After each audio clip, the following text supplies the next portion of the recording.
はい、皆さんこんにちは、スピードハウス開発担当の、石川です。今日はですね、ホビーショーで、発表する予定の、発表したですね、こちらの充電器ですね、スピードハウス、マルチセルチャージャーというのをねちょっとご紹介したいと思います。ちょうどこれ昨日ですね、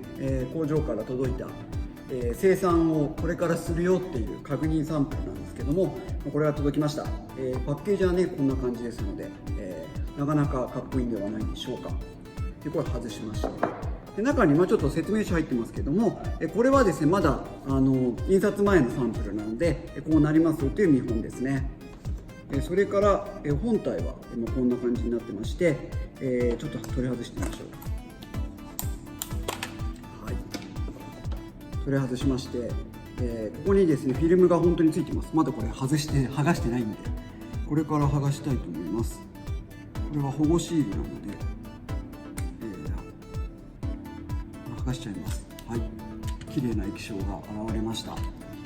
そして今度こちらの箱ですね、こちらもちょっと開けてみたいと思います。はい、こちらは何が入っているかというと、アダプターが入ってます。ちなみにこの商品はアダプターがですね日本向け専用となってまして、日本の100V に対応していて、電圧自体は 240V まで対応していて、今回、ちゃんと PSE を確認取りましたので、ちょっとシールがスペシャルになってます。そしてじゃあこれちょっと電源入れてみたいと思います。はい、こう流れがありましたね。これ普通の、AC に挿していただいて、はい、これですね、電源を入れます。はい、このようにですね、強商というスペシャルロゴが出てきました。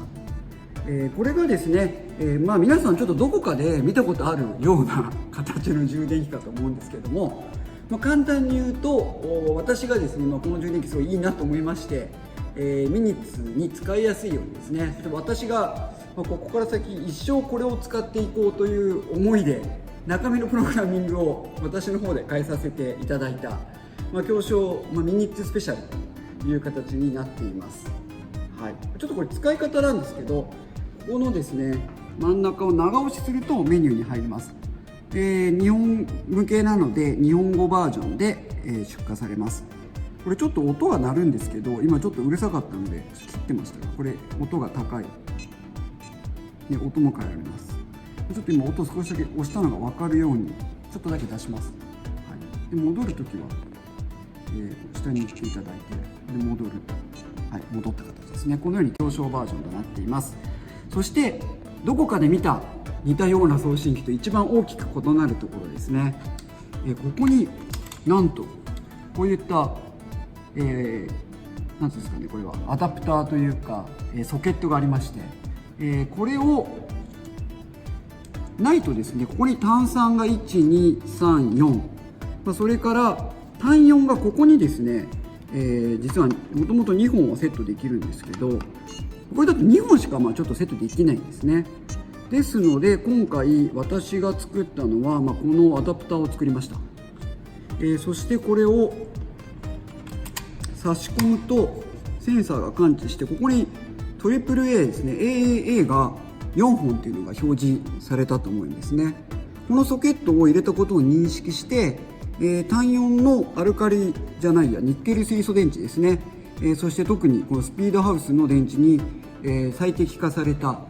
充電モードに切り替わるというのが、非常にスペシャルな設計となっています。はい、そしたらちょっと基本的な使い方を説明したいと思うので、ちょっとカメラでこっち側に回ってきてもらった方がいいかなと思います。はい、まずですね、初めて使うとか使い方よく分かんないよっていう方は、一番簡単な方法はただ単にこれセットするっていう。そうするとニッケル水素電池感知ですね、自動で充電始まります。はい、そうすると今見ていただくと 0.5 アンペアで充電しているという形ですね。そしてグラフがこうやってだんだん電圧が上がっていくんですけど、何にもわからない方はこれセットだけしていただければ、はい、ちょっと待つと、はい、スタートします。これ全部自動で 0.5 アンペアでは自動でスタートしますので、これだけで最適な充電にはされます。推奨としては 0.5 アンペアが推奨ですね。でこれを1回ちょっと押すと、この細かい電力量とかですね、あと単4電池なのでリミットが1500ミリアンペアアワーズになったら切れるよとか、電圧が異常になって 1.5 アンプボルトになったら切れるよって安全装置の設定が現れたりします。切り替えはこんな感じですね。これでグラフに戻ります。あと基本的な、これちょっと光ってますけどね、基本的な使い方はこれボタンを押していただくと隣のスロットに移ってますね。その右とかさらに右とか、こういった形で一本一本独立した回路になってます。こっちの方が光るのかな、ちょうど光るか、ちょっとこっち側に移動しましょう。はいですね。でちょっとこれがですね、オートスタートなんですけど、もうちょっと変わった機能を説明したいと思います。これも私がカスタマイズしたスペシャル機能になりますが、これ入れていただいて、ちょっと 0.5 アンペアじゃ遅いよって方は多分ここで 0.5 を選んでいただいて電流増やせます。大体 0.8 がこれ800ミリなんで 1C で 0.8 ですね。通常これ以上やらないでほしいんですけど、レースで緊急モードもあるので、リスクがちょっと分かる方は1アンペアにするとかですね。あとどうしてももう負けたくないっていう人のためにですね、なんと3アンペアっていうのも用意はされてるんですね。でこれはうちの強小バージョンスペシャルバージョンなんですけど、正直3アンペアは推奨しません。はい、ただ本当にスタートの前に10秒だけ使うとかね、そういうのは自己責任でやっていただいて、もうちょっと3アンペアでスタートしちゃいましたね。なので、ちょっと、ストップしますが、ボスが外していただくって感じですね。もう一回ちょっとこれ電流多すぎるんで、じゃあ仮にちょっと 0.8 アンペアにしましょうか。さっきはオートスタートしたんで入力してないんで入ってなかったですね。これでスタートを押すと 0.8 アンペアでスタートしていくという形ですね。これで今 0.8 になりましたね。でこれ面白いのが、これも強小だけなんですけど、この設定を機械が覚えています。なので2本目入れると、2本目は手離して自動にしといても、はい、0.8 アンペアにしてくれるんで、どっかで見たことある似てるやつは自分で一つ一つセット実はしなくちゃいけないんですけど、うちのはこれ入れるだけでどんどん入れちゃっても必ず最後の設定を機械が覚えてくれているということで、本当にねわからない方はただ単にセットするだけで 0.5 アンペアで充電してくれて、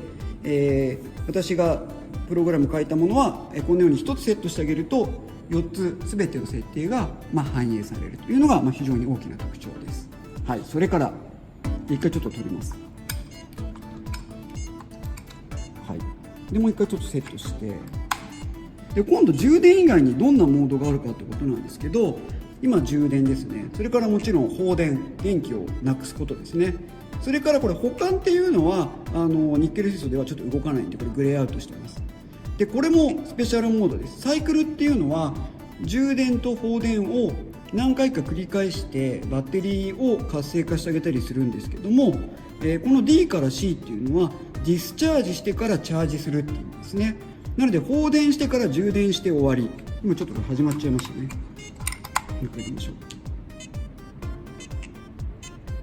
う。はい、で C から D っていうのはチャージしてからディスチャージすると。はい、でアナライズというのは、これは、チャージしてディスチャージが1回だけも行われるんですね。そこは違うだけで、サイクルは2回とか3回とか5回とか、バッテリーが眠ってしまってる、しばらく使ってないで眠ってしまっている時に、何回も繰り返すことができます。はい、でそれから、このアクティブ化というのは電圧が使ってない間に下がってしまって、バッテリーが死にかかっているものをなるべく弱い電流から充電して、復活させられる可能性があるというんですね。これをアクティブ化と呼んでいます。はい、ちょっとまた始まっちゃいましたね。でちょっとおすすめとしては、例えばですね、サイクルっていけば、例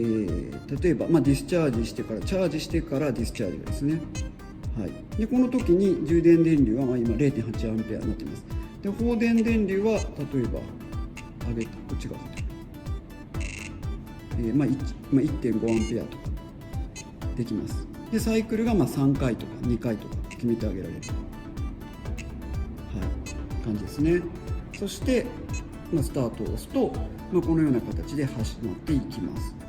初期設定ではグラフが出ていきまして、最初に充電するときに電気が上がって、電圧が上がっていって、放電すると下がっていくと、それが何回か繰り返されるわけです。今これ充電しているところですね。電流と電圧、そして電池の抵抗値、そして電池の温度、それから今入っている何ミリアンペアアワーズ入っているかで時間ですね。それから、こちらは電力量として、電流かける電圧をかけたものが表示されます。それこれが今チャージからディスチャージ2回セットしているうちの1回目が実行されていますよということが表示されるという形ですね。こういった形でチャージして、容量がいくら入ってでディスチャージしてどれだけ電気抜けるかというのが分かるようになっている。これが、チャージからディスチャージの回数が表示できるとかっていうのが、私が今回新しく作った機能です。それからもう一つどうしても見たい機能がありまして追加しましたのが、ちょっと放電で説明します。でこれで、放電、今 1.5 アンペアが、マックスなんですけど、そうですね。でこれで、スタートします。そうするとちょっとグラフを出しましょうか。今電圧が高いんですけど徐々に下がってきます。で放電は赤、充電は緑になるんですけど、今は放電なんで、この赤というかピンクで表示されています。これが放電された時が何ミリアンペアで、容量が抜けているかですね。それから電圧と、電流が出てますね。でこれちょっと切るとねスペシャルなものがありまして、ここがまた私が特別にセットした機能で、このチェックのところですね 1.32V って出てるんですけども、ここがですね、ずっと放電していくと平均の放電電圧というのが、記録されて、更新されていくという機能となっています。じゃちょっと戻ります。それからさらにですね、これはねぜひ欲しいという方も多いと思うんですけど、これじゃないんだ、つけなくて大丈夫です。この設定に今度入ります。設定に入っていっていくとですね、このスペシャル機能があって、ここにですねマイナスデルタ V というのがありまして、これはですね、デルタピークですね、充電の深さをどれぐらいできますかということで 5mV というのが標準なんですね。でこれより少なくしていくと電池の負荷が少なくなって寿命が長くなるんですけど、どうしても電圧を高く使いたいという時には深くすることができます。で5が標準なんですけど、なんと 15mV までできます。でもこれ 15mV でやったら電池必ず破損します。なので、本当に基本は、5mV で使っていただいて、もうちょっとパンチ欲しいっていう時に、少し深くしていただいてもいいんですけど、そこはね以前の動画でも説明してますけども、ちょっと自己責任で、危険性リスクを分かっていただいた上で、設定していただくという感じになってまいります。こんな感じのですね、マルチセルチャージャーですけども、本当にね簡単に使えますので、例えばこれ1本入れてね、今これ1回放電モードに入ると放電を覚えているので、ちょっと放電が始まってしまいましたけど、充電普段する時であれば、充電急ぐで 0.8 アンペアだよということで 0.8 アンペアにセットしていただくと、もうあとはこのままこうやってセットするだけで全部 0.8 アンペアで、充電できると、非常に使いやすくなっているかなというふうに思います。あと、ここにですね一応 USB の出力がある、これでスマートフォンが充電できるとかっていうのはありますし、ここに USB を逆にちっちゃいタイプを挿していただくとパソコンからファームウェアのアップデートもできます。はい、ただこれ狭小専用のファームウェアになっているので、一般的にはちょっと配布されないでですね、今後もこちらの狭小のマルチセルチャージャー買っていただいた方にはアップデートをお届けしたいというふうに思っております。ぜひですね、ホビーショー会場にも展示しておりますので、静岡ホビーショー、お近くの方はねぜひ来て実物をご覧になってください。本日のですね説明はこのスピードハウス担当の石川でした。ぜひですねこちらの動画面白いなという方は週刊ミニッツ通信ですねチャンネル登録のほどよろしくお願いします。ありがとうございます。